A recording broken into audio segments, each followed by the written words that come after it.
And I say this, it was tough bringing the show to you tonight. You know, after going through the illness, my little daughter Giovanna, she has a bead stuck in her nose down in Jamaica, and you know, things get in the way, and we say we got to pray, and we're seeking a surgery to get that bead out of her nose. She's 2 years, just over 2 years old, and you know, God is in control. We're gonna get it done. So I'm calling on some great friends and family so that we can get it done in Kingston sometime tomorrow. Mandeville Hospital, the doctors said they can't do anything. Um, the hospital has to do it. Mandeville Hospital is overrun with patients from down west of Jamaica, from Black River to, you know, all the way around to Montego Bay. They're inundated with patients. Patients have been spread east to get medical attention, so it's been overrun. And this is an emergency for my daughter.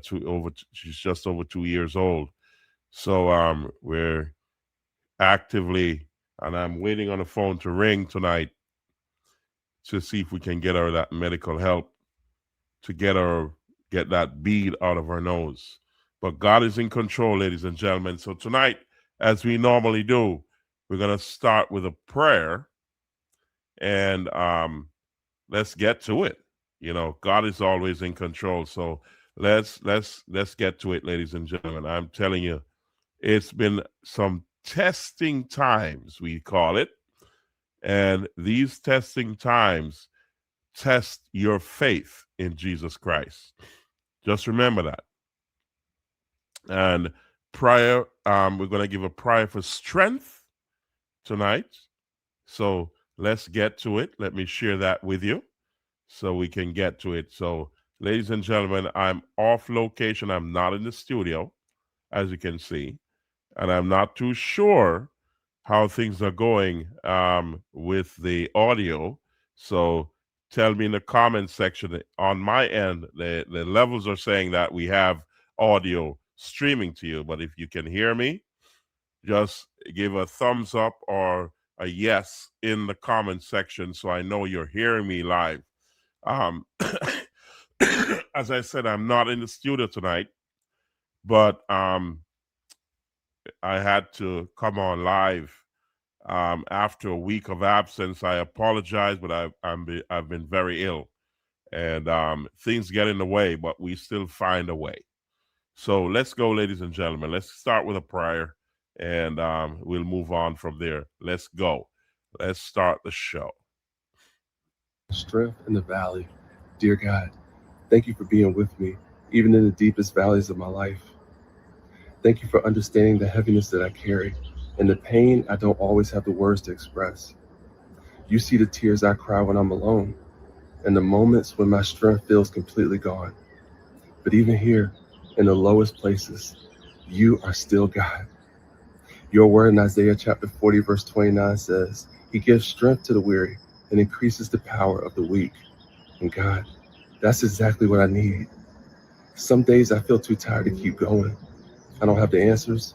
I don't have the energy, but I know that you are walking beside me. When I can't fly, you carry me. When I can't run, you walk with me.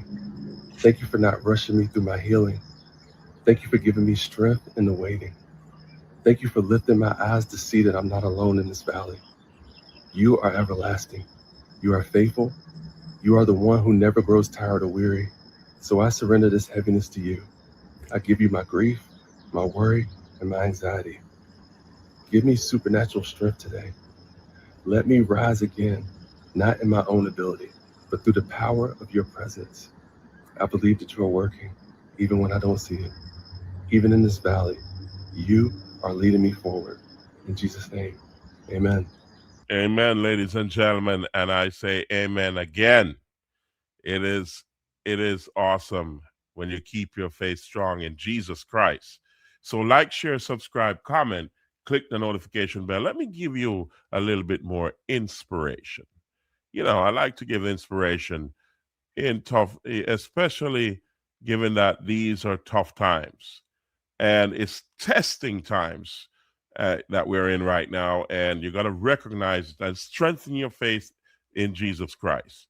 It is amazing when you bend your knees and give your all over to Jesus Christ. It's amazing because he answers prayers. Maybe not in your time, or he may send the blessings, but you have to have eyes to see and ears to hear. You know what I mean? So it may not be what you want, but it is the avenue to open the doors to your real blessing if you know what small mercies are. So let's go. Let's give you a little bit more inspiration so we can move on with the show. Here we go. God gives his hardest battles to his strongest soldiers. Whether it's the creator, the universe, or life, he'll put hardships and obstacles in your path. You'll need to become who you're meant to be. If you're watching this video, it's not a coincidence. God has an important message for you. There will be times when you wonder what you've done to deserve this, when you'll be overwhelmed by the suffering that comes into your life and makes you want to quit. But always remember that the hardest moments are actually the ones that you will learn from the most. Embrace these moments because God is teaching you how to stay resilient and persevere in life. You never realize how strong you are until being strong is your only choice. Soon you will realize that some of your greatest pains will become your greatest strengths. God gives his hardest battles to Let's his hear that strongest again, soldiers. ladies and gentlemen. Whether it's the creator, the universe, or life, he'll put hardships and obstacles in your path. You'll need to become who you're meant to be. If you're watching this video, it's not a coincidence. God has an important message for you.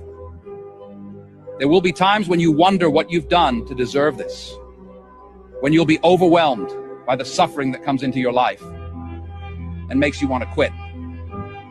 But always remember that the hardest moments are actually the ones that you will learn from the most. Embrace these moments because God is teaching you how to stay resilient and persevere in life. You never realize how strong you are until being strong is your only choice. Soon you will realize that some of your greatest pains will become your greatest strengths. God, I'm telling you, that is absolutely true. And I'm telling you, it is amazing. You know, I want to also, coin an anthem for NARAM Promotions because this last week has taught me a lot that I've seen in the past, but it's a lesson, a life lesson. I call it life lessons. And I said, I was coming across this music video that befits what my thought process was at the time this past week when I'm going through what the events of this week. Because when you're down, a lot of people count you out. Nobody's or well, a lot of people do not seem to want to even interact with you because you're down.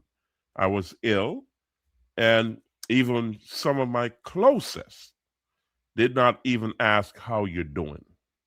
It's amazing, when you're down. And when you care for a lot of people, it hits hard. But always remember, keep your faith strong in Jesus Christ, because that's your rock, your strength. And that's how you persevere and overcome and grow stronger. Because I tell you, my faith is in Jesus Christ, and I'm strong as a rock. I'm God's soldier. So here we go. Let me give you the new anthem of NARAM Promotions, and you'll understand what I mean when you hear this. Let's go. Let's share this with you. Here we go, ladies and gentlemen. I'm going to share this with you. This is now the new anthem, and I got to kind of narrate in between because I've got to contact the owner of the song so that we can play it in its entirety without being disturbed, but I can do snippets of this so we don't have a copyright infringement. So this is now the new anthem, and I say this strongly. Listen to the words, ladies and gentlemen. Here we go.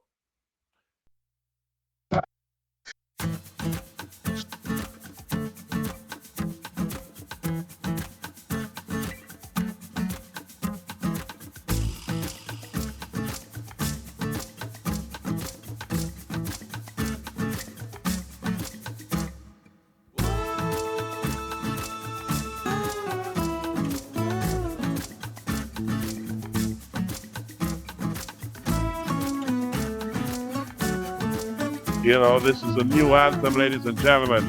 This is not RAMP Promotions, the real deal podcast show. Listen.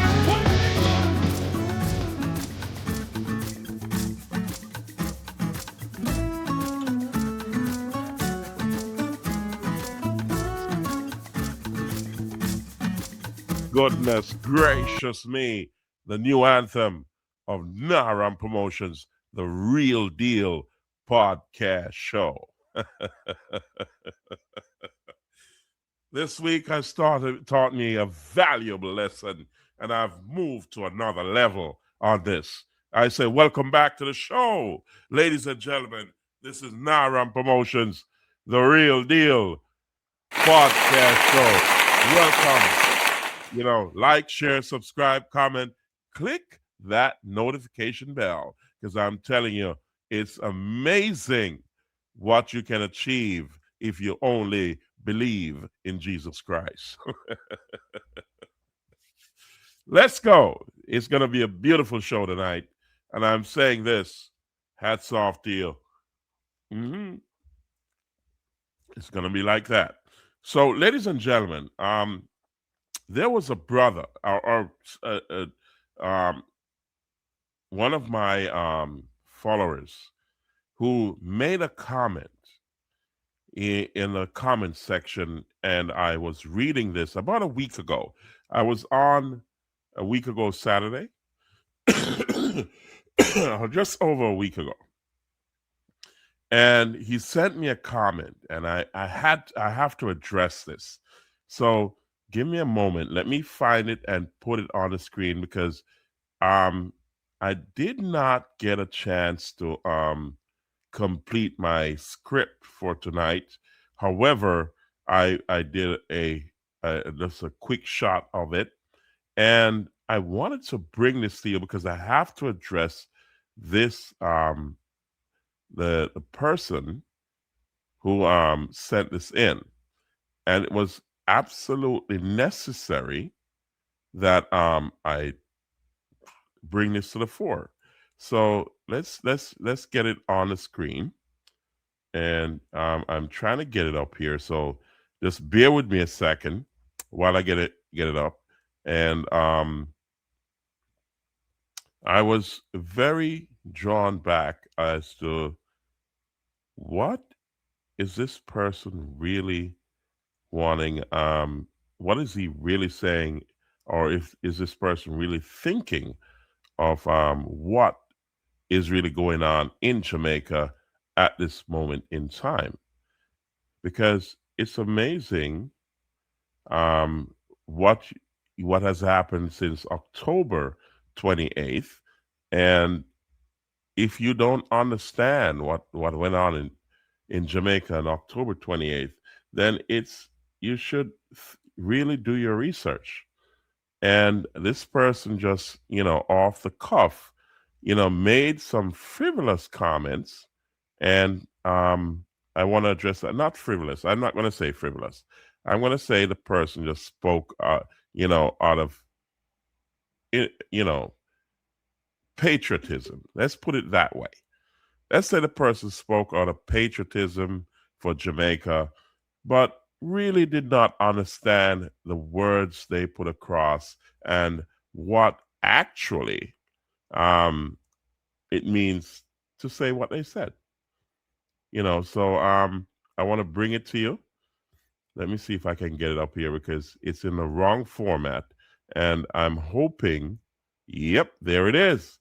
So, ladies and gentlemen, let me kind of bring it into perspective. So this was a, let me bring that to you. Okay, so I lost my screen there just a moment ago. Let's bring it back on the screen. And I want to explain to you what exactly this person is saying. And I'm going to respond to this respectfully for the gentleman who or the person who made this. He said, please take down this video. That was the last video I did. There are crucial inaccuracies in your comments. You said 2/3 of Jamaica is damaged and the other one third is hailing. Not true. Jamaica will start to accept tourists by mid-December. Your fake news will put this in jeopardy. The eye of the hurricane went across Jamaica in the west and about 20 miles wide area of destruction. Jamaica is 145 miles long. The extreme west, Negril, is not badly damaged. Negril is open for business. It's a major tourist location. The rest of Jamaica was not badly at all. This must be understood. The real problem is the town of Black River is totally destroyed. The same for houses in the destruction zone. Do this correction and replace this video. Someone else comment, we need your help around the world as their life you guys send to Jamaica is all into Prime Minister pocket, opposition and all their friends. The people get none away from entertainers and people of God that turn up. We get nothing. Shame, shame, shame. They want to shut up. Help, shame, shame. Okay, so I'm going to address both comments respectfully. Now, when I said 2/3 of Jamaica is devastated and the other 1/3 is ailing and trying to figure things out, you got to understand that destruction doesn't mean only that properties were only damaged. And if you check the 14 parishes, and I've spoken to many people around the 14 parishes, and in every parish, there was some form of damage. So therefore, in addition to that, the commerce of Jamaica has been damaged as well. The normal day-to-day running of the economics of Jamaica was also damaged, and that in itself creates a domino effect. So when I say 2/3 of the country is damaged, you got to understand that not only was there physical damage, there was also financial damage, and there was also economic damage. So the 1/3, that's the east, that was not so much damaged, has to be figuring things out for the entire Jamaica. So therefore, even though there are pockets of areas that will accommodate tourists, you can understand that these areas are going to be have to figure out their plan to accommodate the bulk of people who are disenfranchised from the rest of the country. You got to understand also that Jamaica, why we had so much a large response from around the world. And you'll see as we continue this video why we had such a large response is because the enormity of the devastation supersedes what you're saying. So I will not take down the video because it will not hurt Jamaica. It will help Jamaica because we're appealing to the world to continue to aid Jamaica in its recovery. If you have not been there on the ground, you will never understand the enormity of the damage from a Category 5 hurricane that has never seen land anywhere in the world. It's the first time it was historic. So even though you're concentrating your comments on the areas where the eye of the hurricane hit, just remember the entire country suffered. And I do respect that you are on the show. I do respect your comments, and I thank you for your comments.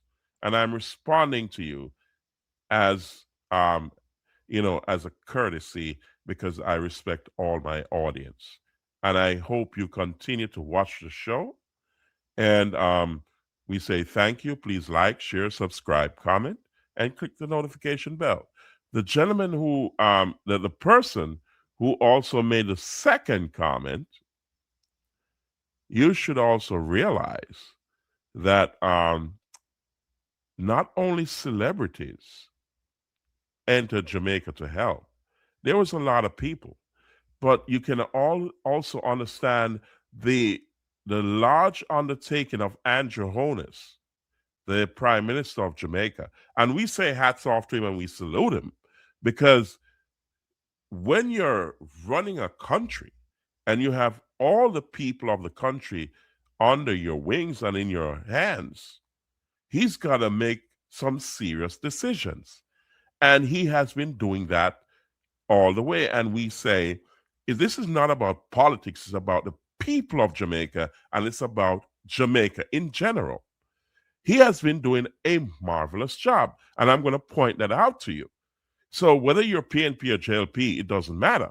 You're Jamaican first. And he has been working assiduously to help Jamaica, and I'm going to show you what he has done, and Jamaica is going to build back better and stronger. All I'm saying to the opposition leader, get with the program and get up to speed because somehow you're falling behind.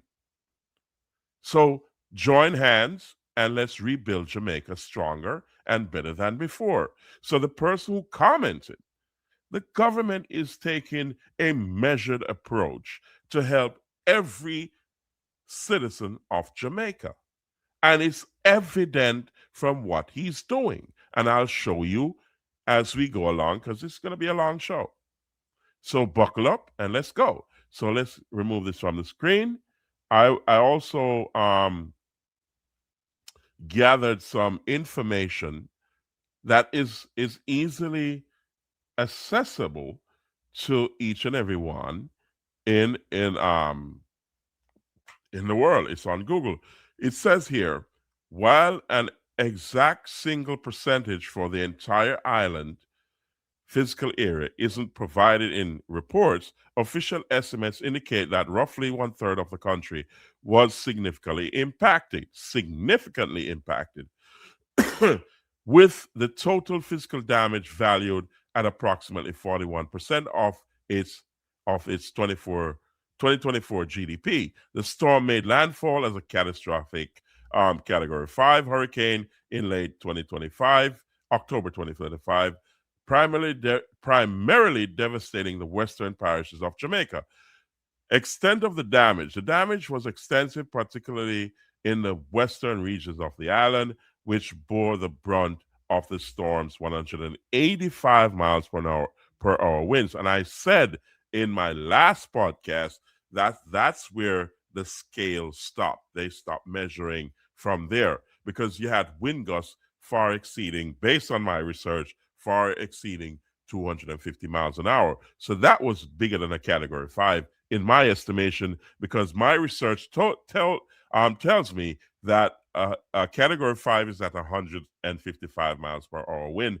This was measured at 185 when they stopped measuring. The sheer scale of the devastation makes Hurricane Melissa the costliest hurricane in Jamaica's recorded history. The parishes and it went into the parishes as well. So you can understand the magnitude of what happened in Jamaica. And please, ladies and gentlemen, think carefully. Think carefully. This is huge. It was historic, and so was the response. So therefore, as we move along, and let's get that off my screen, remove, and here we go. So as we move along, Jamaica has been resilient.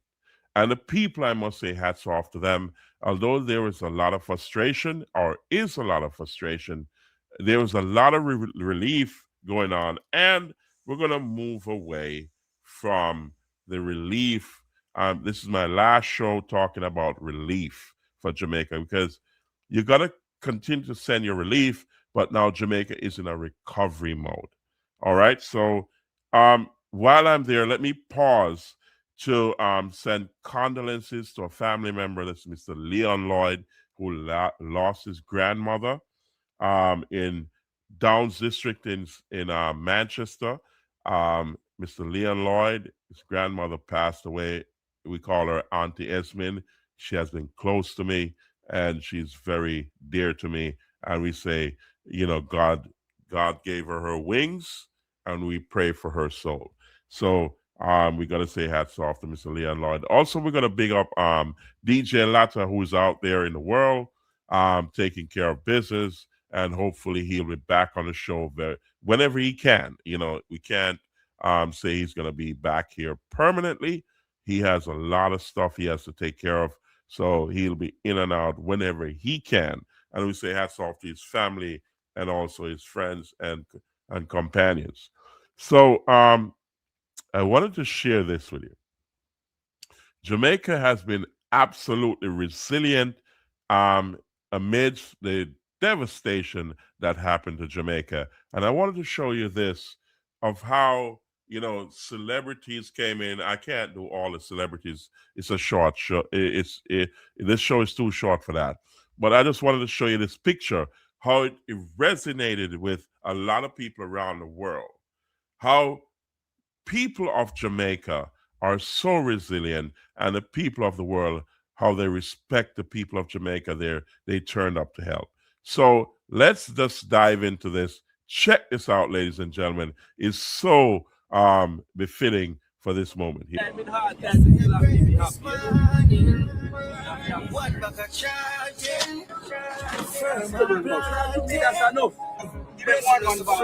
So as you can see, everybody pitched in from land, sea, and air, and around the world. And we say thank you to each and everyone who's doing all they can to help the people of Jamaica. It's amazing, ladies and gentlemen. And I say it's a beautiful thing. And we say hats off to the government of Jamaica for making it a beautiful experience, even though we're amongst tragedy. And I say this, let's check this out.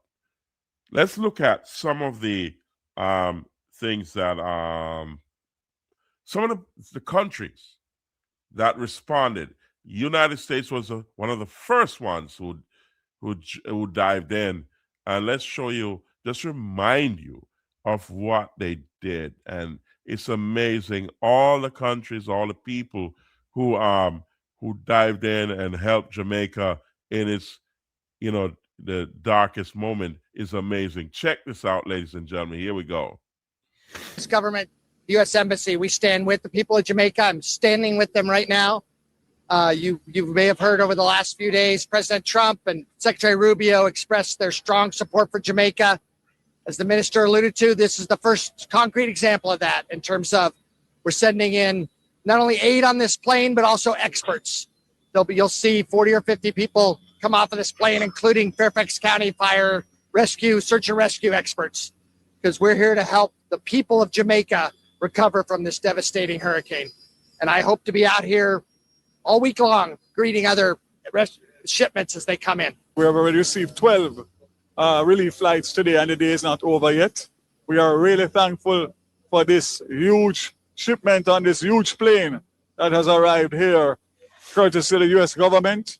And I'm understanding that there's many more to come, including a number of assets, meaning helicopter assets, that can act as hospitals and also search and rescue and distribution. So this is great news, and I want to just send a signal of reassurance and confidence to the people of Jamaica, some of who feel that nothing is happening. It's been 24 hours, 36 hours since the hurricane. So we are moving as fast as possible, but obviously logistics are always a challenge in the height and aftermath of a disaster. But this has given me great reassurance that the world loves us, loves Jamaica, and obviously is going to do everything to help us to rebuild as quickly as possible. I want to thank the U.S. government, Charge of Affairs, very much for all of this, and we look forward to seeing what's coming out of this play now. So, ladies and gentlemen, as you can see, it has been an enormous response, and the U.S. government was one of the first. So let's check out, let's look at it from a different perspective as we chart our way through all of this. So here we go. Let me share this with you. These are just reminders of how of the response of some of the countries that have stepped in to help Jamaica in the darkest time and in the earliest moments of the disaster. So let's go. Here we go, ladies and gentlemen. 3 advanced helicopters from the United States government arrived in the island today as part of the relief and recovery efforts. As Jamila Maitland reports, it's the first of several humanitarian aid following Hurricane Melissa. U.S. soldiers arriving at the Norman Manley International Airport in Kingston on Friday on the CH-47 Chinook. It's a heavy-duty multi-mission helicopter that carries cargo and transports troops, but it also helps in search and rescue, casualty evacuation, humanitarian and disaster relief, among other things. Scott Renner is chargé d'affaires at the U.S. Embassy. Behind me is one of the examples of that. These are very large lift helicopters, up to 11,000 pounds they can carry, and they're going to be working shoulder to shoulder with the JDF to get supplies out to the Jamaican people who we know are in desperate need. Minister of Transport Darrell Vaz said the U.S. government has committed to providing 5 more helicopters. This is 3 of 8. We're hoping that by tomorrow, the balance will be here, if not latest the weekend. And of course, these 3 will be out to work tomorrow morning. I've been assured by the charge that tomorrow morning, in conjunction with the Jamaica Defense Force, they'll be taking supplies down for distribution, widespread distribution to all the affected communities in Western Jamaica. Minister Vaz says transportation by land is difficult because some roads are still impassable. And so, traveling by air is the best option now. The issue is that there are not enough helicopters available locally. Minister Vaz, who is co-chair of the recently established Relief and Recovery Committee announced by Cabinet, revealed that some private and charitable organizations have committed to assisting the government in this regard. As to how soon government aid will start reaching those impacted, he wasn't able to say, only that they're working as fast as they can. And ladies and gentlemen, as I said, these are just snippets of what the countries. So in response to the gentleman who made the comment, there's a reason why so many countries responded to Jamaica, because as I said, 2/3 of the country was affected, and the other 1/3 that's also affected is reeling in the aftermath of Hurricane Melissa. So if you think about it, let's check out this other video so we can understand exactly the response of some of the major nations around the world who responded. And here we go. This is another one. This is the UK. Let's check it out, ladies and gentlemen. Here we go. According to Reuters, the United Kingdom has announced more than $3 million in emergency aid to support recovery efforts in the Caribbean following Hurricane Melissa. According to the British government, the £2.5 million relief package will prioritize assistance for Jamaica, one of the hardest hit nations by the historic Category 4 storm. And as you heard, it was historic in nature. That they did not say that lightly in the international community. Neither am I saying it lightly on Naram Promotions, the Real Deal Podcast Show. Let's listen. The aid includes rapid delivery of shelter kits, water filters, and blankets to prevent further injury and disease outbreaks. Supplies pre-positioned in Antigua are now being deployed across the affected areas. Foreign Minister Yvette Cooper said specialist rapid deployment teams are working around the clock to assist British nationals impacted by the hurricane, while a Royal Navy ship remains on standby to support relief operations. Britain's Ministry of Defense has also dispatched a team to the Turks and Caicos Islands to strengthen regional disaster management efforts. Hurricane Melissa struck Cuba early Wednesday after leaving a trail of destruction across Jamaica, marking the strongest storm ever recorded in the country's history. There you go, ladies and gentlemen. That was the UK, and I'm giving you snippets just to remind some of us who has never been on the island since the devastation to make those comments. You know, I understand and I respect your comments, but I'm responding to them accordingly. So let's look at France. In Europe, as far back as Europe, that was the UK. Let's check out France. We talk about the US, and we're going to come back to the Caribbean in a second. So here we go. Let's just remind you so you can understand the devastation that Jamaica went through during this tough time.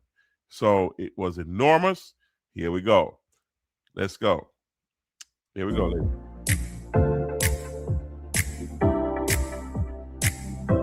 This was France. And as you can see, arrival of supplies from France. This is another major country that also responded to the devastation in Jamaica. And if you think that Jamaica was only damaged in certain areas and that was it, think again. As I said, it's not just physical damage, it's financial damage and economic damage. So 2/3 of Jamaica was affected.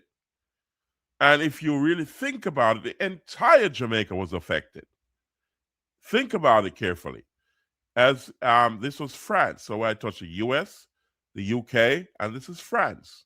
Let's check it out. Let's check out something, another one again. Let me help you to understand my statement, what came to the fore when I was talking. All right. So let's go back closer to home. This was El Salvador. El Salvador dispatched humanitarian aid, also relief personnel, and also a lot more they provided to the country. Here we go. Check this out, ladies and gentlemen. This was El Salvador.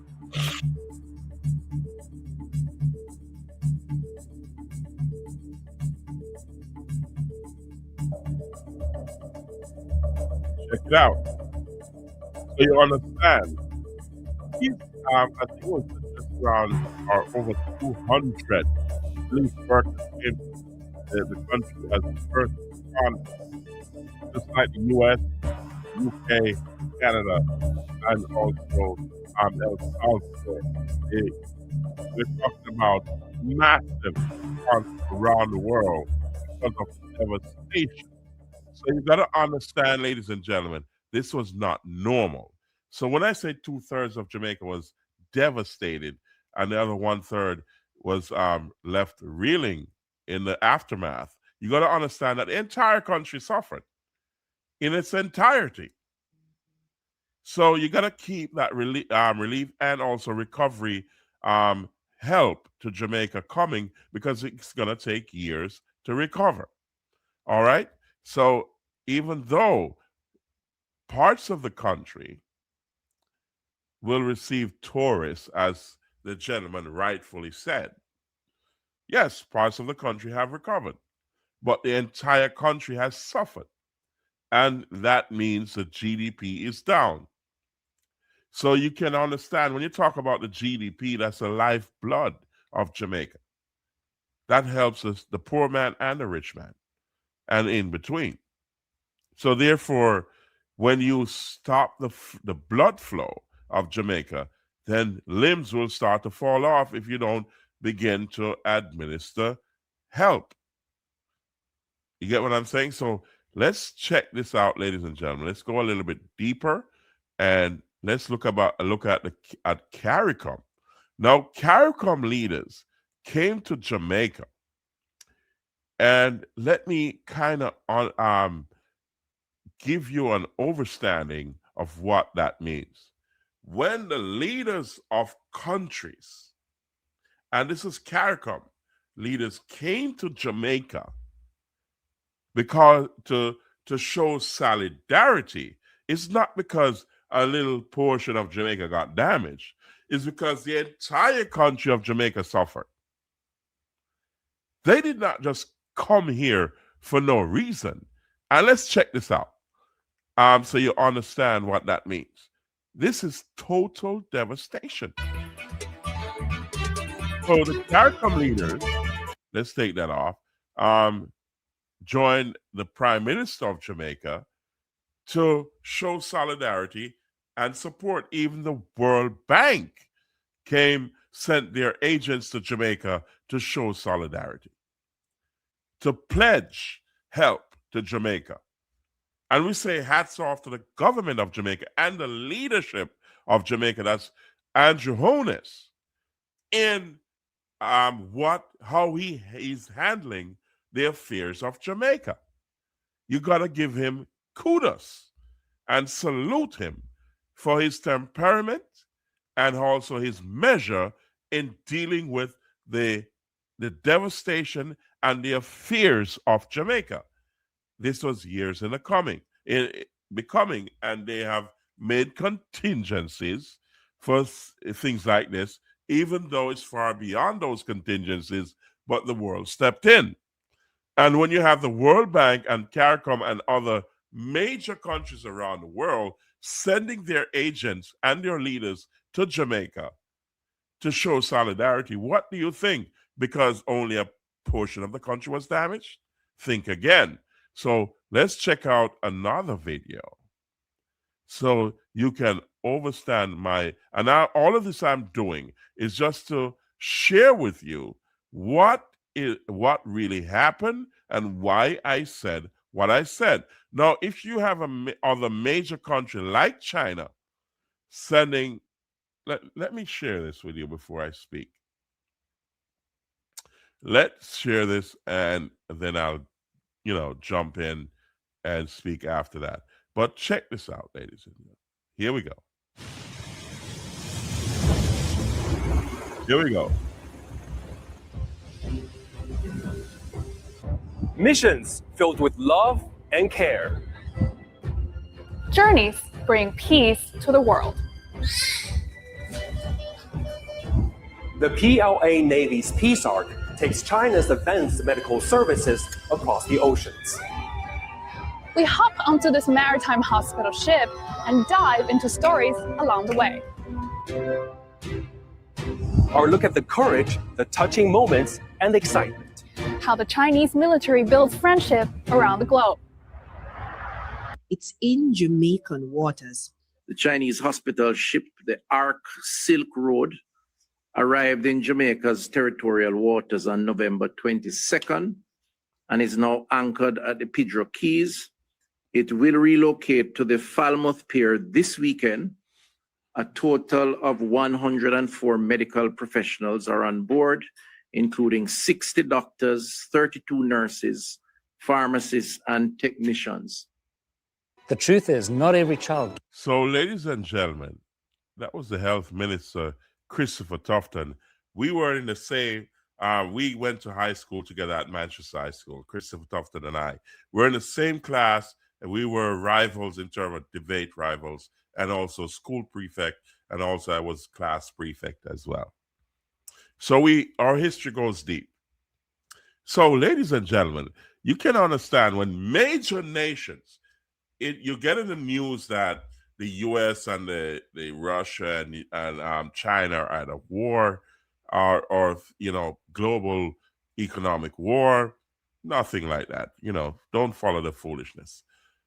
You have great leaders around the world, and you have the U.S., you have China, you have France, you have England, you have the CARICOM nations, you have Caribbean nations who came to the aid of Jamaica all at once.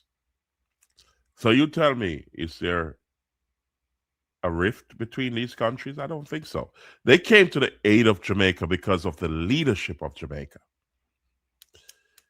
Sir Andrew Holness, hats off to him. He's been leading by example. The world came to Jamaica in aid of Jamaica, and they came to it big time, including the World Bank. I'll show you in a second what I mean. So let's check this out. This is what the World Bank did. And they're saying about the early estimates are about $9 billion in damage or recovery money that's needed. The world has contributed, but the World Bank stepped up big time and closed that gap. Jamaica still needs your help to recover because there's a major gap to fill. But I need to show you this. And this is all kudos to the careful leadership of the country of Jamaica. That's Andrew Holness and the Jamaica government. What they have done has given the World Bank confidence, 95% confidence, that they have to have Jamaica recover and recover stronger than ever. Check this out, ladies and gentlemen. This is amazing. And we say hats off to the government of Jamaica and the people of Jamaica. Here we go. Jamaica's recovery plans are getting a major boost. More than $6 billion has been pledged in assistance from leading international financial institutions. Deidre Thomas has the details. To receive a massive international support package of up to $6.7 billion over the next 3 years to aid recovery and reconstruction following Hurricane Melissa. The fund comes from 5 major institutions: the World Bank Group, International Monetary Fund, International American Development Bank, Caribbean Development Bank, and CAF at the request of Prime Minister Dr. Andrew Holness. The package combines emergency financing, grants, and private sector investment. But with the national damage estimated at $8.8 billion, that's equivalent to 41% of the country's 2024 GDP, the road to recovery will require sustained investment. Therefore, over the next 3 years, $3.6 billion could also be provided to support national reconstruction. This includes up to $1 billion each from the CAF and the World Bank, $1 billion from IDB, $200 million from the CDB, and $450 million from the IMF through its rapid financing instrument. This unified response aims to help Jamaica rebuild responsibly and strengthen Jamaica's resilience against future disasters. Prime Minister Dr. Andrew Holness has announced that a body, the National Reconstruction and Resilience Authority, will be established under law to lead the reconstruction. Deidre Thomas, TVJ News. So, as you heard, ladies and gentlemen, that's amazing. And that shows the resilience of and also the leadership of a man, Dr. Andrew Holness. He has led Jamaica in the right direction. So, I'm going to ask Cliff Hughes to comment on that because I echo what he is saying. he's saying. Here we go. Let's go, ladies and gentlemen. Check this out. Hug it up, tough luck. That is the reality. That is performance. That is management. In 33 days, less than 5 weeks, the IMF, the multilateral institutions, are announcing that because of Jamaica's track record of fiscal prudence, they have already committed nearly $7 billion of the $9 billion that Jamaica will need over the next 3 to 5 years to rebuild after Melissa.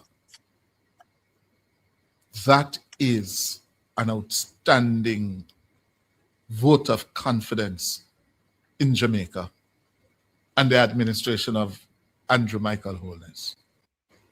So, ladies and gentlemen, you know, this is not only my words, it's the words of critics around the world.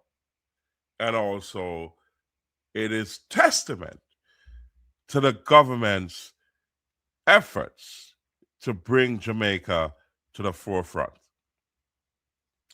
We gotta say this to all Jamaicans. You're Jamaicans first. You're not JLP or PNP. You're Jamaicans. And when someone is doing good, you gotta give them their flowers and their accolades. Sir Andrew Holness is doing a great job. And if he didn't, then all these help will never have been materialized. Believe me, I'm not the only one saying that. Check this out. I'm saying to the opposition government, get up to speed. Get out of the old political foolishness and unite and get with the program. Poor people are suffering in Jamaica. They need help, and it's going to take years for that to happen. Andrew Holness is leading the country. Join hands and help the people. When the elections come, then we can differentiate your objectives from the other objectives. So be it. And I don't support, well, let's leave that alone.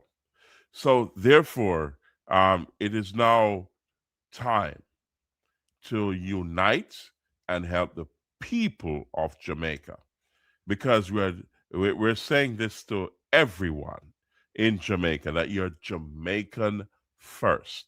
And you only know that when these devastations come around. So just join hands, help those who can't help themselves, and just be mindful that, look, Jamaica first. Okay? And that's what the Prime Minister is saying. So, ladies and gentlemen, let's check out another video. Let's check this out. This is from Dean Jackson Miller. And this is a message to a certain faction of the Jamaica government. Check this out. I wanted to share this with you, and you tell me what you think in the comment section from what Dean Jackson Miller said. Here we go. She's not holding back. Here we go. In her latest video, Dion said the PNP can't keep relying on old-time politics. Let's check this out. She says it's Deon Jackson Miller not playing. She just called out Mark Golding in the PNP, and trust me, she's not holding back. In her latest video, Dion said the PNP can't keep relying on old-time politics. She says it's time for real reform, real leadership, and a real connection with the people. According to her, if the party doesn't change, Jamaica will simply move on without them. She called it a wake-up call, not an attack, but a warning. What you think, Jamaica? Tell me in the comments, and make sure you check out the full video now on Mishy Deck's commentary. So, ladies and gentlemen, you understand where I'm coming from, that this is not a time for partisan politics. It's a time for unity. It's a time for strength. It's a time to join hands and build back stronger and better than before. It's only in everybody's interest to do so, because if you bicker amongst yourself, argue amongst yourself, then everything will fall apart. Jamaica is going to build back stronger and better than before. As you can see, trust me, in 5 years, you will not recognize how advanced Jamaica is going to be.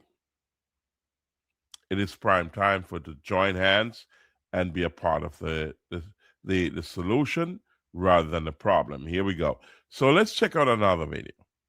You know, this is Mommy Bay in St. Anne's, Jamaica. I want to show you some of what is going on down there. And this is amazing because these are some of the strongest buildings in Jamaica. And this was prior to the hurricane, and it's going to be amazing because you're going to see a lot more of these developments across the island. Here we go, ladies and gentlemen. Let's check that out. At one of the newest and most talked about developments in St. Anne. This is the Emerald Rowing River, located right here in the Mommy Bay area. This project sits in one of Jamaica's fastest growing resort and residential corridors, just minutes away from Ocherius, Duns River Falls, and the North Coast Highway. The Emerald Rowing River is a modern river-themed residential and lifestyle development designed to take advantage of the natural watercourses flowing through Mommy Bay. So it's a mixed-use community featuring residential units, landscaped river features, green spaces, and recreational amenities. It aims to blend nature, sustainability, modern architecture, focusing heavily on the natural rowing river systems that run through the property. So one of the major focus areas is drainage and water management. Because the project revolves around the natural rowing river, engineers are implementing channels, retention basins, and reinforced embankments to guide water flow safely through the property. So everything is being considered with these new developments. And moving forward, there's going to be, according to the Prime Minister of Jamaica, there's going to be considerations for all these damages that the hurricane created. So they're going to mitigate a lot of those risks with the new development. So things are changing. So it's not business as usual. Here we go. So let's check this out, ladies and gentlemen. Here, let me while that is going on, there's history being made at the same time by members of Jamaica across the globe. So I wanted to share that with you to show you how resilient the Jamaican people are, and also why Jamaica is so strong across the globe. Check this out, ladies and gentlemen. There are moments in sports that make the whole world stop. Moments where the underdog rises, where history rewrites itself, and where a nation thousands of miles away from the cold proves that heart beats climate every single time. And this is one of those moments. Because in Whistler, Canada, on one of the fastest, most dangerous, and most unforgiving bobsled tracks on the planet, Jamaica didn't just show up, they took over. They walked away with not one but 2 medals, 1 gold, and 1 bronze, a Caribbean shockwave that the world absolutely did not see coming. Whistler is no joke. This isn't some beginner's slope. It's the same icy monster built for Olympic competition. It's steep, it's brutal, and it's a place where only the world's most elite athletes can even survive, let alone win. But on this chilling Canadian track, a team from a warm Caribbean island, an island where the closest thing to snow is shaved ice in a syrup bottle, came to make history. Jamaica arrived determined, disciplined, and carrying the hopes of a proud nation on their shoulders. The main event was the 4-man bobsleigh, the flagship race. It's the one everyone watches, the one where raw speed, explosive power, flawless precision, and unbreakable teamwork all have to collide in a perfect storm. Team Jamaica loaded into their sled. The tension was palpable. The whistle blew. And then, boom! They exploded off the start line with a push so powerful, so aggressive, the entire venue reacted with a collective gasp. Down the Whistler ice they flew, a blur of green, black, and gold. Their run was clean, it was tight, they were completely locked in. Every single curve was taken with absolute perfection. Every turn was surgical. Every shaved millisecond made the announcers lean closer to their microphones, their voices filled with disbelief. By the time they hurtled across that finish line, Jamaica was in first place. They had set a time that no other team could beat. A new chapter had just been written. A gold medal had been earned. And history had been made. This was So you understand the resilience of the Jamaican people. Imagine coming from a tropical island and you have won gold in a winter sport. Hats off to Jamaica and the Jamaican people.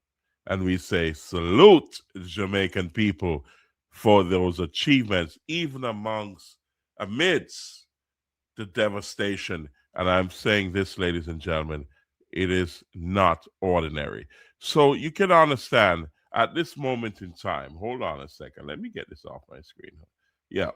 So, I want to mention this, that this is the last show I'm going to talk about relief. We're going to mention recovery because you got to continue to support the recovery effort. But I'm not going to talk about relief anymore. This show is done with that. The recovery effort of Jamaica is ongoing, and it's going to be ongoing for a while. And you got to continue to contribute to the recovery effort of Jamaica and the recovery of the people of Jamaica. Jamaican people are very independent. All you got to do is just help them in the right direction in this downtime. Help them to set back up their businesses, their homes, and so on, and everything is going to be okay because they won't rely on the rest of the world to maintain themselves. They're not lazy. They're very proud people. But when you have devastation, just as any other nation that has devastation, Jamaica will respond to help them. Jamaica needs your help right now to recover. So keep it coming. So, ladies and gentlemen, this is the last show I'm going to touch on that. So for this next hour, I'm going to talk about U.S. immigration because things have changed and changed in a major way. There's changes coming down the pipe since September of this year or July of this year. And there's more changes coming before the year is out. So President Donald Trump is not playing around. He's not. So those who used to skirt around the laws, the immigration laws of the United States, they have done various things that have broken the law. Those days are over. And if you check my previous podcast, you'll see that now is not the time to take risks. So those who came here and worked on their visitor's visa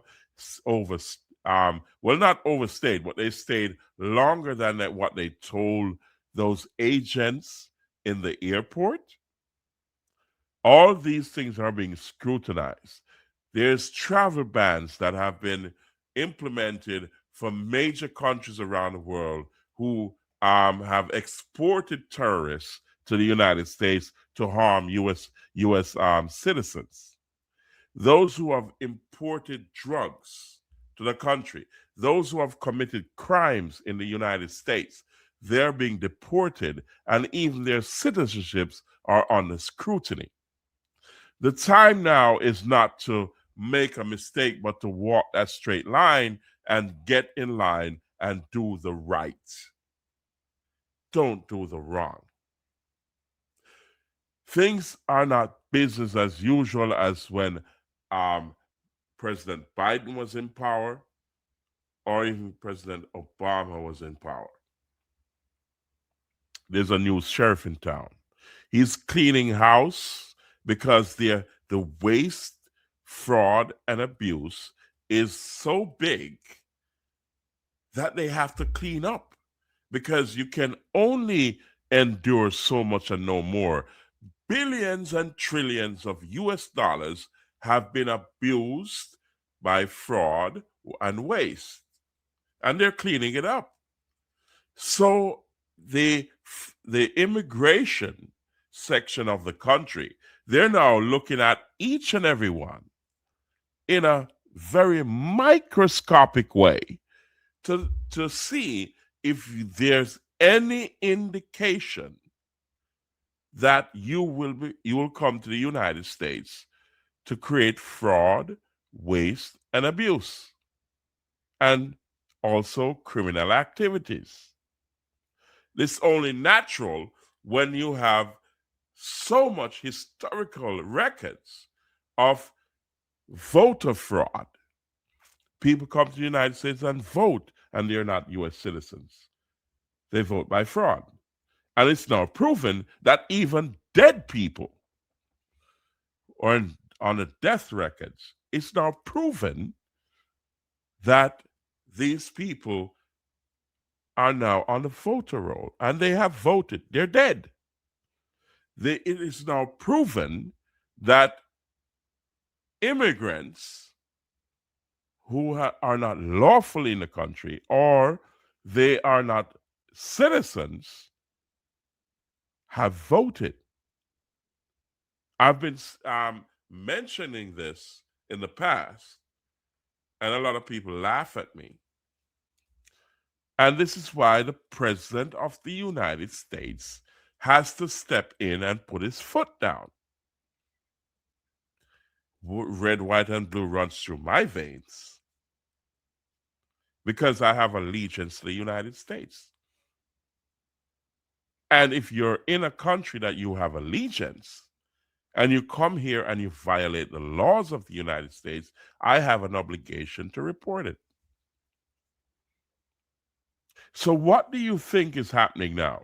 As I said in previous podcasts, that is not going to get better. It's going to get worse, because they're now looking at even naturalized citizens, green card holders, successful applicants who have visitors visas. They're scrutinizing everything. They've also began to look at even those who applied for asylum. They've cut off the processing of asylum applicants because they now have to vet them in a more serious way, because millions of people walk through the border under President Biden. They abuse that privilege and come to the country, created crimes, and also murdered, or we say MURDERED, to soldiers serving the United States. Now, I can never agree with that. Ilhan Omar, a senator, I believe a senator, correct me if I'm wrong, who spoke out against the United States, is now under scrutiny. Because the question is, which country do you owe allegiance to when the country of Somalia is now under investigation for those of their nationals who are here in the country of the United States, who have filtered billions of US dollars and taxpayers' money over to Somalia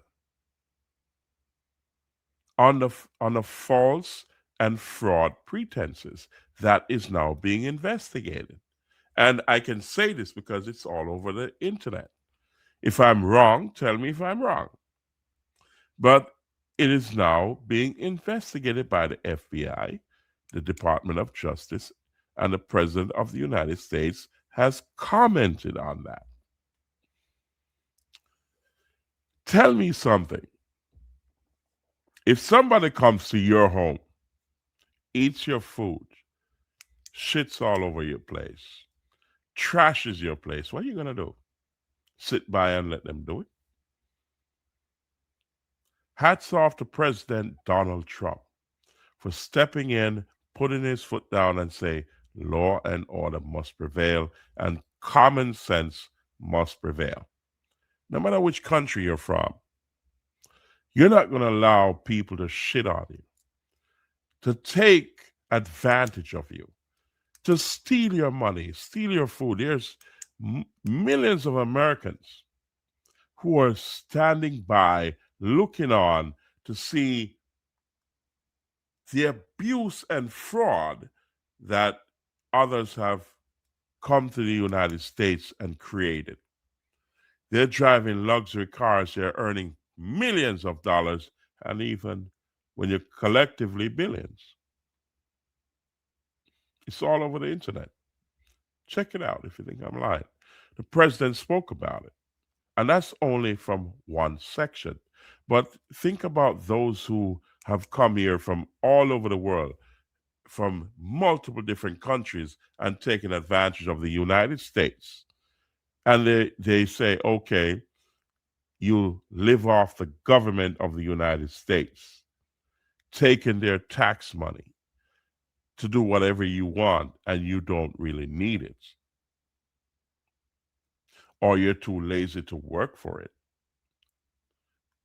Or you're too lazy to go to the process to get legally here to do the right thing. And those who are here in the United States as citizens like myself have to be paying the taxes that you're stealing. If they came to your country and your house, what would you do? If I come to your house and steal your food, take over your home, and pay no regard to you, trash you, and also trash talk you. Because a lot of people are guilty here.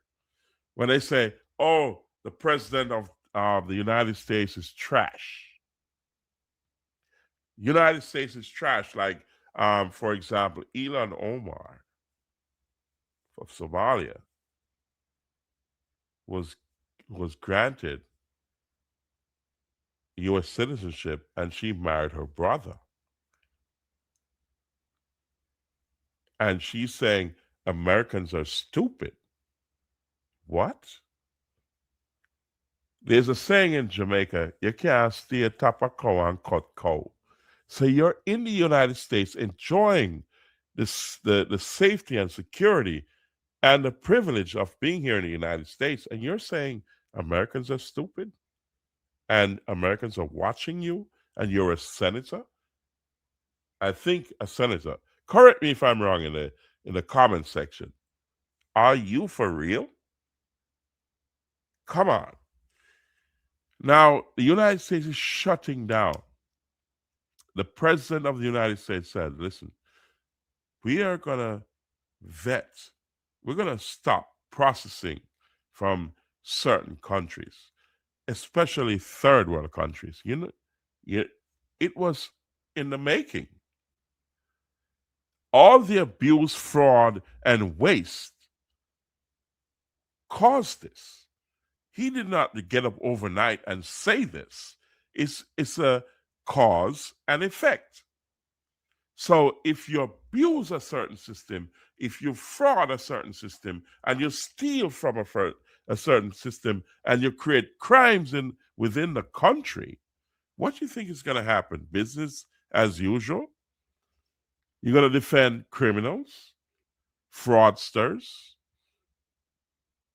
and those who are trashing the very place that you live and you pledge allegiance to. Let common sense prevail, ladies and gentlemen. This is not a joke. Let's dive in and show you the cause and effect of those who have abused the system. And now it's time for action because things have changed in a major way. Let's go and check this out, ladies and gentlemen. Here we go. Let's start here and move our way up to the closing of the show. Here we go. Let's bring this to the forefront. Here we go. Hello, everyone. Welcome to the U.S. Immigration Hub. Breaking news. A sweeping shift is unfolding in Washington tonight as Congress passes one of the most far-reaching immigration reform laws in modern American history. A law that experts say will redefine the rights, responsibilities, and risks facing millions of immigrants across all 50 states. What lawmakers approved is not a small update or a procedural change. It is a structural transformation of how the United States classifies non-citizens, how it interprets public safety violations, and how it determines who gets to stay, who becomes inadmissible, and who may now face removal even without a formal conviction. So you got to understand the tide has shifted. And it shifts forever and ever, ladies and gentlemen. It will never, ever be the same. So let's share the next video so you understand what is going on. Here we go. Let's share that with you and we'll move on from there. Here we go. Guards members he had put on crime patrol in So hold on a Washington. second. Hours Let's later, he start that announced a again. further crackdown. It was President Trump who announced the death of Specialist Beckstrom, one of the Guards members he had put on crime patrol in Washington. Hours later, he announced a further crackdown on immigration. CBS News has learned it includes a pause on all asylum decisions. Weijia Jiang is in West Palm Beach, Florida. President Trump announced he would permanently pause migration from, quote, third world countries. He is also threatening to revoke U.S. citizenship from foreign-born Americans who undermine domestic tranquility and calling for a review of all green card holders from 19 countries of concern, including Iran, Venezuela, and Afghanistan. So do you understand the magnitude of what has happened here? It's a domino effect. And it's a cause and effect. What got into that person's mind to murder 2 U.S. service members? Are you stupid? So what all of these crimes against the United States has now come to fruition. There is a response, and a big one too. Go big or go home. You will not survive or get through this by trying to hurt the United States or its people. You're going to understand this ship is too big. So let's continue to listen to what is going on here, because this has changed the course of immigration forever and ever.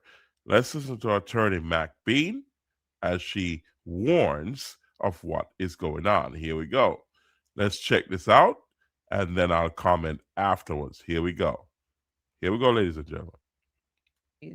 We're going to talk about this. We're going to talk about his Truth Social post and 11 big policy points that he mentioned in his most recent Truth Social post. Friends, we have some very serious things to discuss in. And this, she's talking about the President of the United States. And this is an immigration attorney talking here. And you'll hear from also Brad Bernstein, all and other attorneys who are very careful of the words they tell you, because they know how serious this is. And you have the President of the United States. When he speaks, it moves mountains. So here we go. Today's live session. I hope you had a terrific Thanksgiving with your family and with your friends. But be sure to share this live session with those in your circle, with your feed, because the information that we're going to discuss today is super important. Guys, I'm Latoya McBean Pompey. For those of you who are new to me, welcome. I'm an immigration lawyer in New York, working with clients nationwide at McBean Law, where we believe in immigration freedom. As you're coming on in, type in freedom now. I see that folks are joining from McBean Immigration TV and Facebook. Thank you so much. Guys, share this with others, okay? At the end of this live session, other people will need to know about this, okay? Friends, this is one of those events that changes everything, right?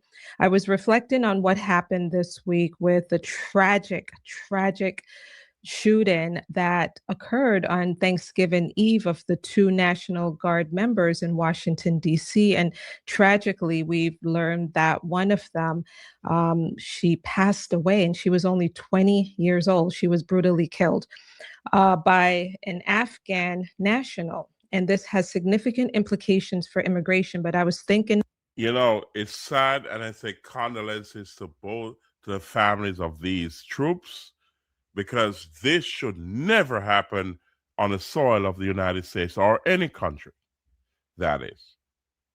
This is tragic, and there's no justification for this.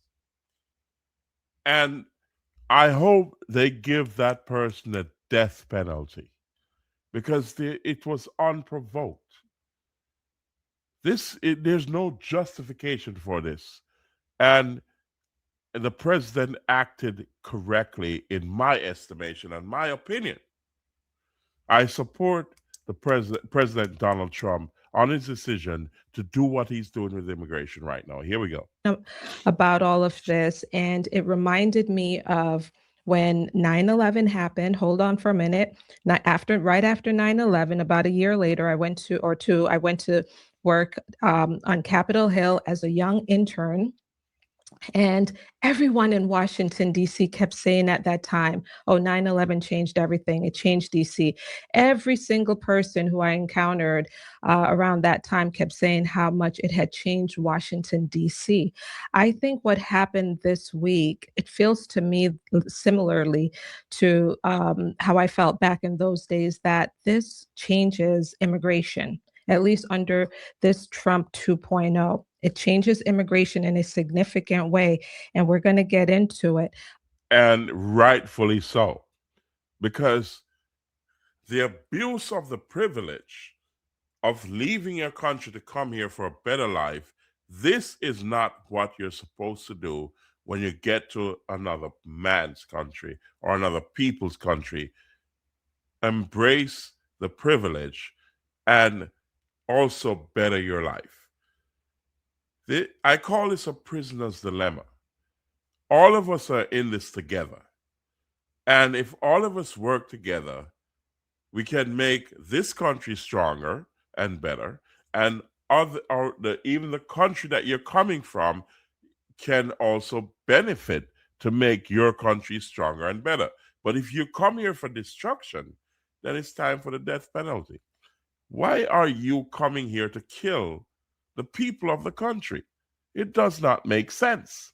Why come here? Stay in your country. And I agree with the president. Here we go. Unfortunately, the two National Guard members were killed. One was killed. One, I believe, is still in critical condition. And apparently, he was those two individuals, and I'll just pull this up here, were shot by this man here who came to the United States under President Biden's Operation Allies. Well, so as you can see, when he came to the United States, that is quite evident. So, it's sad. Let's check out another video to show you what is really going on here. And it's not business as usual, ladies and gentlemen. It's a big, big deal. So don't think that you can just come here and it's going to be business as usual. The hell no. Here we go. So let's check this out.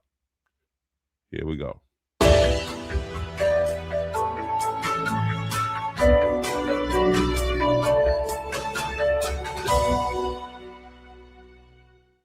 Hello, everyone.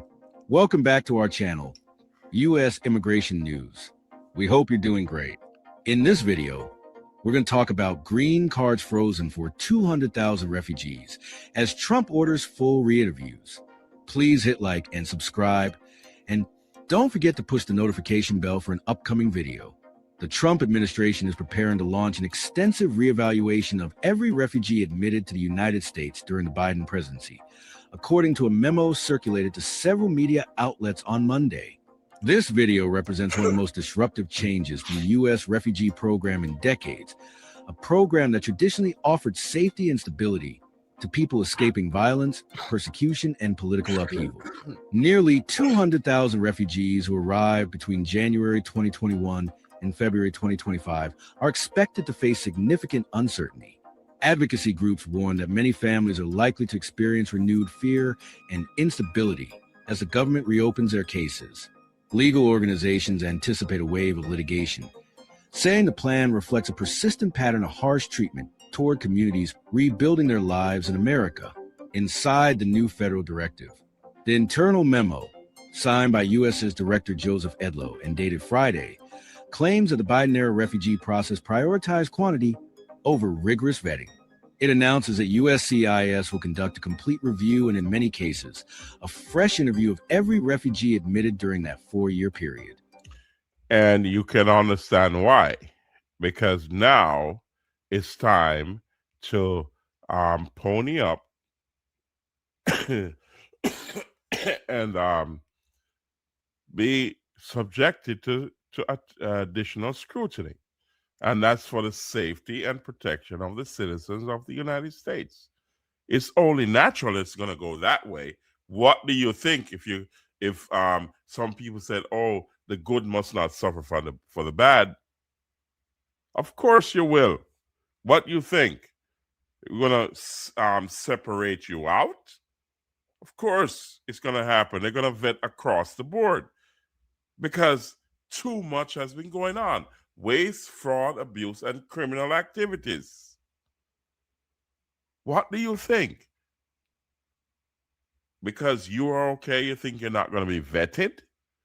Come on.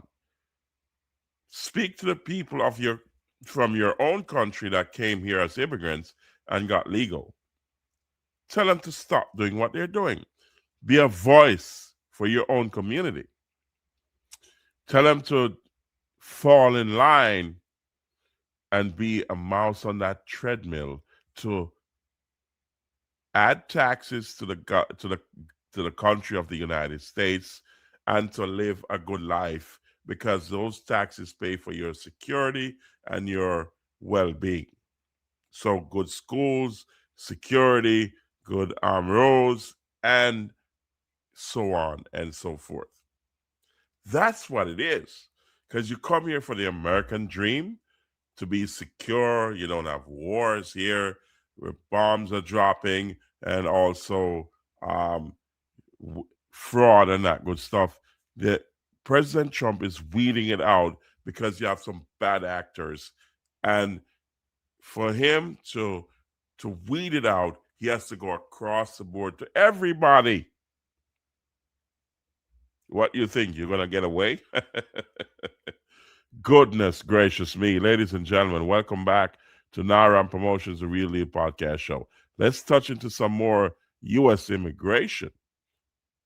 U.S. immigration has changed forever and ever. Not business as usual. Not by a long shot. And they're targeting legal residents too. Check this out. Let's hear from Attorney McBean. USCIS a few days ago issued a statement on its website called DHS Strengthens Integrity in Nation's Immigration System, Returns to Common Sense Legal Immigration Levels. Guys, one thing you need to understand is this. USCIS is being led by individuals now. If you look at their background, if you look at where they've worked before moving to USCIS in these appointed roles, you will see that these are individuals who believe in lowering the level of immigration, taking it from this number to a much lower number. And I'm talking about legal immigration here, meaning that fewer people would be approved for a visa, fewer people would flow into the United States, fewer people will become US citizens. They're trying to decrease the levels. When you hear the word levels, that's what's going on here. And that's what the big emphasis is by DHS and USCIS, guys, is making. So you understand the trend of the U.S. government. You understand what's going on here? Okay, let me help you out and share a little bit more from Brad Bernstein. Okay, that's one of the bigger attorneys here in the United States. Here we go. Check him out. If you think I'm wrong, check this out. You may now be getting your visa denied at the U.S. Embassy because you're overweight. Your belt buckle is a little too big. And that's going to be an embassy counselor's decision after staring at you right at your interview for your visa. And no, this is not a joke. State Department has just updated their public charge rules and says if people are overweight, the assumption is that you will get sick in the United States and need government assistance for medical care. So overweight people are going to need to show a lot more financial documentation in order to get a visa. Otherwise, they'll be denied for being overweight. How insulting. You're fat, denied. And how ironic that there's lots of U.S. government employees interviewing you for visas that themselves need to go on a diet. So you understand the cause and effect, right? That right now, right across the board, everything is being scrutinized.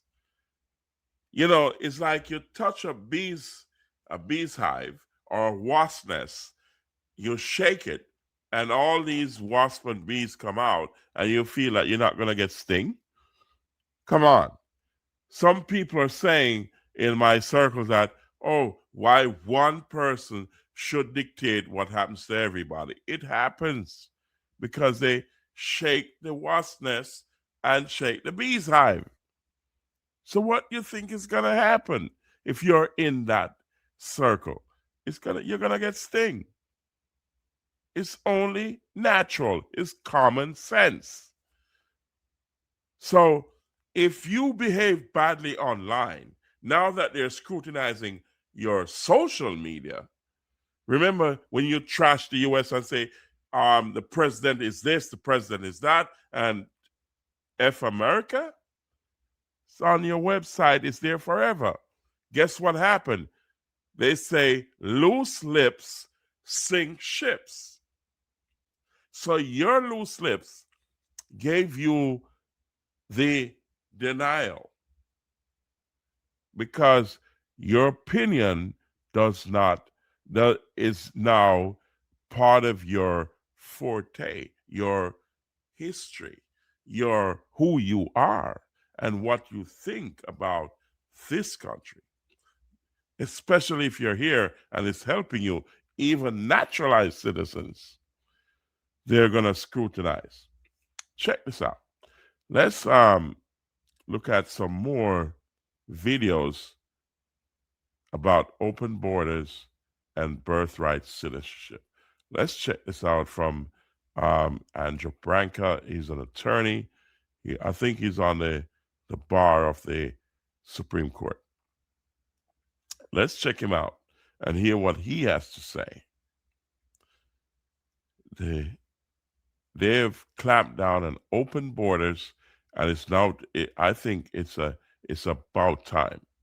Here we go. 16,000 visas revoked for DUI, 12,000 visas revoked for assault, and 8,000 for theft. We also know about 8,000 student visas for foreign students studying here in the United States have been revoked. We're going to get you the full breakdown on those numbers. It means get people out that are in our country, get them out of here. I want to get them out.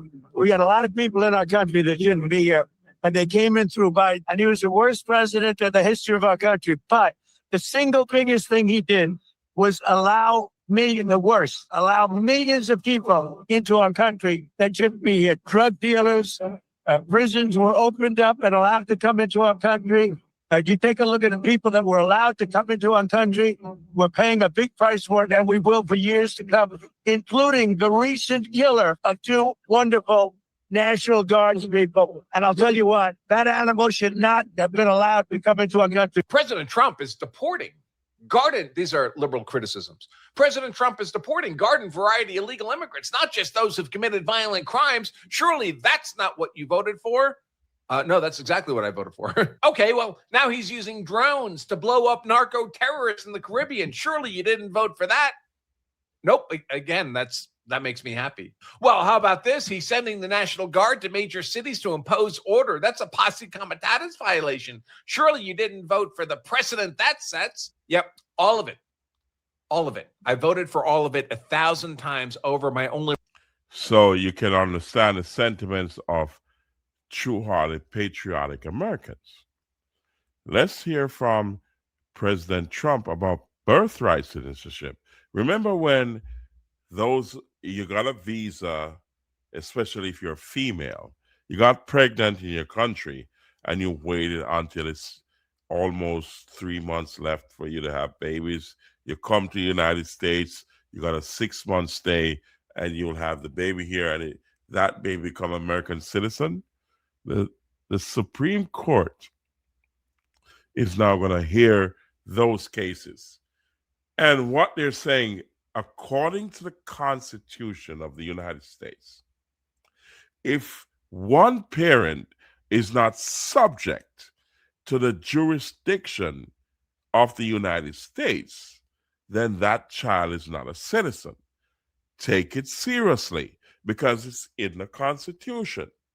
So the Supreme Court is going to decide on this. And what I'm sure of, there's going to be some changes. So one of you has to be subject to the laws and the Constitution of the United States. One parent. Get yourself in line. Quick. It's going to change. They're going to list the oral arguments are in the summer of next year. That's 2026. Get yourself situated. If both parents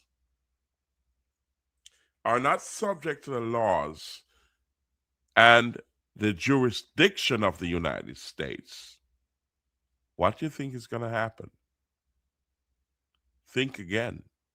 So let's look at another video regarding that, because President Trump signed an executive order when he first got into office on January 20th to deal with this, and the Supreme Court is now going to hear oral arguments. Check this out, ladies and gentlemen. Here we go. Check this out. On the national scale, the Supreme Court is set to hear a case examining the legality of President Donald Trump's ban on birthright citizenship. The president took the step to end birthright citizenship on his very first day in office and has been met with legal pushback. Multiple judges have ruled that the president's order is blatantly unconstitutional. In June, a birthright citizenship case did reach the Supreme Court, but they only ruled in favor of Trump on the issue of nationwide injunctions, not on the policy itself. So, what do Hi, you this think? is Lynn with. What do you think, ladies and gentlemen? What do you think? Check this out. It's getting worse. And I'll show you how worse it's getting. If you think your country is not on this list, think again. Because what does it take to put you on a list? Let's check the crime statistics of the people who came from your country, wherever you are in the world, and came to the United States and committed a crime. Why wouldn't you be on the ban list? Let's see what's going on here. This is just the beginning. And let's listen to Attorney McBean for a second and see if you can understand what she's saying. Here we go. Here we go, ladies and gentlemen. Let's check this out. According to a post on X by Christy Nome, she says, I just met with the president. Full stop. I'm recommending a full travel ban on every damn country that's been flooding our nation with killers, leeches, and entitled junkies. Our forefathers built this nation on blood, sweat, and the unwielding love of freedom, not for foreign invaders to slaughter our. Do you understand? The secretary, Christy Nome, used those languages. What do you think is going to happen moving forward? You think it's business as usual? Use your common sense here. Heroes suck dry our hard-earned tax dollars or snatch the benefits owed to Americans. We don't want them, not one. All right, this is pretty big, right? And it sounds a little scary. We already have a travel ban of 19 countries, and the government had promised that they were going to do a review after a few months to see whether these. Now I've heard that it's up to 30 countries. What do you think is going to happen moving forward? Let me tell you something. If you're here in the United States and you did some fraud to gain your citizenship, think again. You're going to be reviewed quick. So check this out. Here we go, ladies and gentlemen. Let's get another attorney on the line who will explain to you a couple of things. Here we go. Check this out. These three mistakes are keeping immigrants broke and getting them deported. There's an IRS and ICE crackdown. I am your immigration attorney, Sekou Clark, and I have been seeing some wild things in 2025 and also some huge changes as well that you are fully aware of. But one massive change which has been unprecedented is ICE and the IRS. They're now sharing data. What does that mean? It means that the information that you submit to IRS, such as how much money that you've made, your social security number, your ITIN number, this is now shared with ICE. And guess what? Also where you work and where you live. But how is this dangerous? It is dangerous because it has been a long-term thing that IRS, they stay separate from other government entities, right? They keep your information private, right? If you hear somebody or see somebody guard their tax return for a reason, like they're guarding their firstborn, it is because it is such detailed and personal information. But guess what? It is no longer personal, especially if you have lost your status or you're in a pending status. Anything that IRS has, ICE will not get it. They will see where you work, how much money you earned, where you live, and it's no longer private.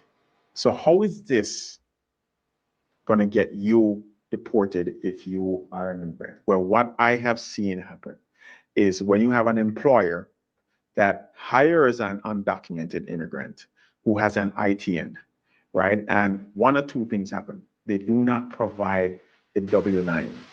They do not provide the W-9, which is necessary if they are paying an immigrant who has an ITIN number.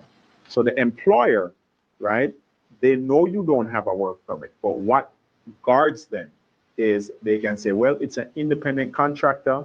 They have their own business and they provided an ITIN number. But the issue now is if they do not provide a W-9 and IRS comes knocking on their door, they can say, I didn't know that they were illegal.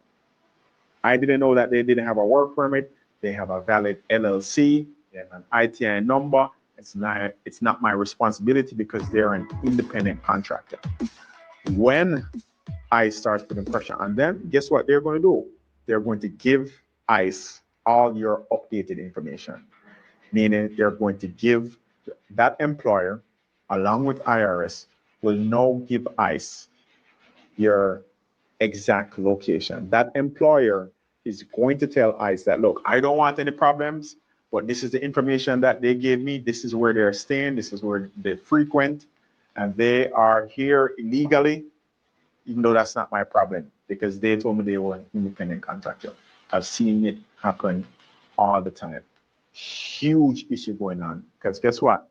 ICE and IRS, they are now working together. And you heard it, ladies and But gentlemen. what- For those who come to the country and think they can circumvent the laws of the United States, think again, because this is not business as usual. You understand me? So let's listen to about things about dual citizenship. Even that is now a problem. If you continue to say, okay, I'm I've naturalized as a U.S. citizen, but I'm still keeping my citizenship to the country that I came from. And you're acting as if when you're in the United States, you're a United States citizen, and when you're in that country, you're that country's citizen. You pledge allegiance to the United States. That means you owe allegiance to the United States, not to any other country, because you swear allegiance and to the United States and no other country. So let's check this out. Check this out, ladies and gentlemen, because if you think it's business as usual, check again, because this is a game changer. Here we go. This is it. A shift so serious, it could redefine your rights, your global tax responsibilities, and even the very way your American citizenship is interpreted under federal law. This isn't some minor policy tweak. This is a structural rewrite that could affect millions of Americans living overseas, travelers with multiple allegiances, and anyone who maintains deep ties to another nation. By the time you finish this video, you'll understand exactly what's coming, why it matters, and most importantly, what steps you must take immediately to protect yourself. So stay with me until the very end, because missing even one detail could cost you far more than you think. Hey everyone, welcome back to Legal Lens USA, your trusted source for breaking immigration updates, citizenship law analysis, and clear explanations of the policies shaping your future in America. Are you looking to establish your Let's business get using that an off address the other than your screen. home? Wish you had a professional. Here we go. If you're new to the channel, we simplify complex legal changes so you can make smart, informed decisions without confusion or fear. Today's topic is extremely urgent. We're diving into sweeping new changes to dual citizenship regulations that the U.S. government is scheduled to roll out in December 2025. And let me be absolutely clear. These aren't small adjustments. These are deep structural shifts in how the United States views, manages, and monitors dual nationality. These changes touch everything: your tax filings, your foreign bank accounts, your passport renewals, your voting rights, your eligibility for federal employment, even how your loyalty to the United States is evaluated. Whether you were born a dual citizen, became one through naturalization, or you're thinking about acquiring citizenship in another country, this update affects you directly. I'll walk you through every major change step by step, translate the legal language into simple English, and give you practical actions you can take immediately. Make sure to subscribe and turn on notifications so you don't miss any critical updates as December 2025 approaches. Now let me set the stage with some essential background. For decades, the United States has had what many experts call a contradictory or gray zone relationship with dual citizenship. The U.S. doesn't openly promote or encourage holding citizenship in multiple nations. In fact, the official stance has always leaned towards singular loyalty to the United States. Yet in practice, the U.S. government has tolerated dual nationality for years, sometimes intentionally, sometimes as a side effect of global mobility.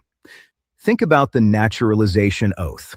New citizens stand, raise their right hand, and declare that they renounce all allegiance to any foreign power. On paper, it sounds absolute, it sounds final, it sounds uncompromising. But in reality, the U.S. has not forced new citizens to surrender foreign passports, nor has it required them to formally terminate their other citizenships. Millions of naturalized Americans still hold dual passports, travel freely, and maintain rights in both nations. The same flexibility extends to people born with dual nationality, such as a child born in the U.S. to one American parent and one foreign parent. That child automatically becomes a dual citizen without any government challenge, And for decades, they've lived comfortably with 2 identities, 2 legal systems, and sometimes 2 homes. This broad tolerance created a huge population of Americans who built international lives, buying property overseas, investing in foreign companies, maintaining bank accounts abroad, pursuing careers across borders, or raising families who belong to more than one culture. But December 2025 changes everything. The era of flexibility is ending. The U.S. government has announced a complete overhaul of dual citizenship management, with stricter rules, tighter monitoring systems, and much harsher enforcement mechanisms. Why the dramatic shift? The government has listed several major reasons. 1. National security concerns. With rising global tensions and competing world powers, the government wants clearer insight into where dual citizens' loyalties lie, especially those working in sensitive or high security roles. 2. Tax compliance and global asset transparency. The U.S. is one of the only countries that taxes citizens regardless of where they live. That means an American living in Paris, Melbourne, Seoul, or Dubai is still required to file U.S. taxes. Officials believe some dual citizens have used their second nationality to hide assets, obscure income, or avoid reporting foreign wealth. 3. Financial security and anti-money laundering efforts. The U.S. wants more information sharing with foreign governments, more tracking with international accounts, and stronger enforcement against money laundering and offshore tax evasion.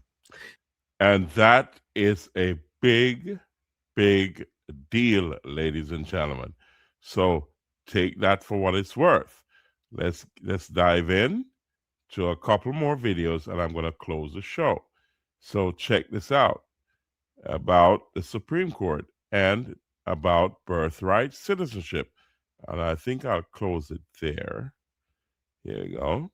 Let's check this out. And I'm going to go Trump being able to fire people, another win at the Supreme Court as they move forward on changing the birthright citizenship law. This is a huge blow to the Democrats, guys. Oh my goodness, what I love. Oh, when you hear this next part, illegal immigration has created essentially a permanent welfare class that costs the taxpayers about $150 billion annually while being technically ineligible for benefits. All that's about to go away, guys, because of the Supreme Court changing the rules, guys. I love this. Let me know your thoughts in the comments. If you love this, hit the... So if you think that's all, check out Brad Bernstein, what he has to say. Check this out, ladies and gentlemen. Here we go. About asylum victims. You think that's all that's going on here? It's not business as usual. Check out Brad Bernstein as he speaks on what's going on. Going to adjudicate applications. They didn't say anything about not accepting them, so people can still file away. So if their goal is to shut down asylum or reduce the backlog, this is doing the absolute opposite. It adds to the backlog and keeps people here longer because nothing's being adjudicated. And here's the real twist. I think this policy benefits immigrants. Let me give you 2 examples. First, the person with the weak asylum case. They don't want to be interviewed. They're going to be denied and put in deportation and actually get deported if they have no other relief. So by not adjudicating weak asylum cases, you're keeping people here indefinitely. No interview, no deportation. And second scenario, what about the people with great asylum cases? You don't have to wait years and years and years. There's something called a mandamus. You get a good lawyer and sue the government, force them to do their job. They have to adjudicate your application in a reasonable amount of time, no matter what Trump says. And you get a federal judge to force the government to adjudicate your great asylum case. And you win. On both ends, weak cases, strong cases, immigrants win in this scenario. So as you heard from Brad Bernstein, that's his take on what's going on here. And I had to show that side of the coin to show you that there's hope, even though I don't think so. But anyways, in the meantime, ladies and gentlemen, let's show you another video of some of the fraud scandals that's going on in the United States. And I'm going to close the show after that. So check this out as we share this with you. Here we go. Let's get this on the screen. There's a lot of fraud that's been going on in the United States. Fraud, waste, and abuse, and also criminal activities. It's widespread. And it's the president is acting on all to respond to all of this. Here we go. Let's check this out. Well, now investigators are tracking the web of fraud to other Minnesota Democrats, such as Congresswoman Ilhan Omar. Many of the suspects linked to the scheme live in her district, including a restaurant owner who hosted events for her. He has since been convicted of stealing $12 million in COVID funds. I want to get your thoughts on this. This is a viral video of an Afghan and Iraq combat veteran who literally feels betrayed about what's happening. You know, it's one of the most powerful videos I've ever seen, I can honestly say. And I just want to get your thoughts on this. Hold on a second. I want to try to get this a little bit better cued here. Anyway, I'm going to play it for you in just a second and then get your thoughts on this, Stephen. This is one of the most powerful videos I've ever seen. Have you seen this video yet, Stephen? I have not. Okay, check it out. Can't I settle back taxes with the IRS on my Let's own? get that In off the deciding whether to screen. negotiate back taxes on your own and deal Skip that. I just got done listening to Ilhan Omar talk about how horrible and terrible and dirty and everything else that this country is. Denigrating this country, denigrating half of the people in it. This country has been very kind, benevolent, and gracious to her and countless others.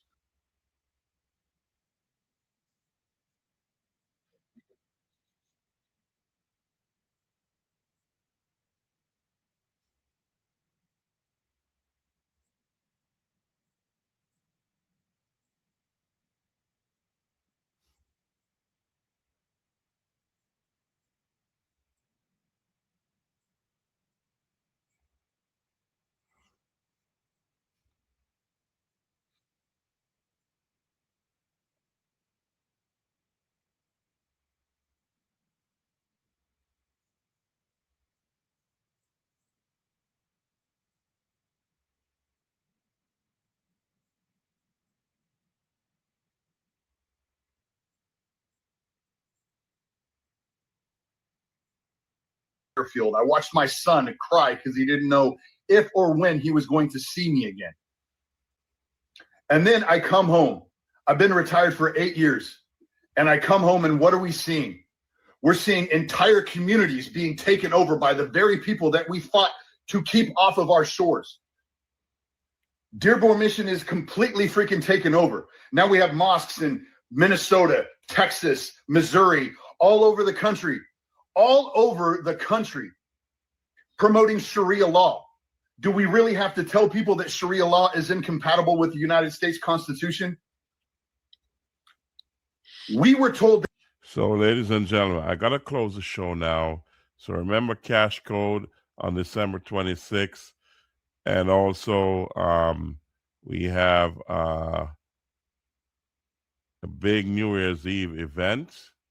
And that's at Top Rock, and we got Dragon Force vying on January 3rd. So we say pray going out, pray coming in, and always remember, God is in control. I'll see you at the next show. Thank you, ladies and gentlemen, for being here. RAMP Promotions is at you.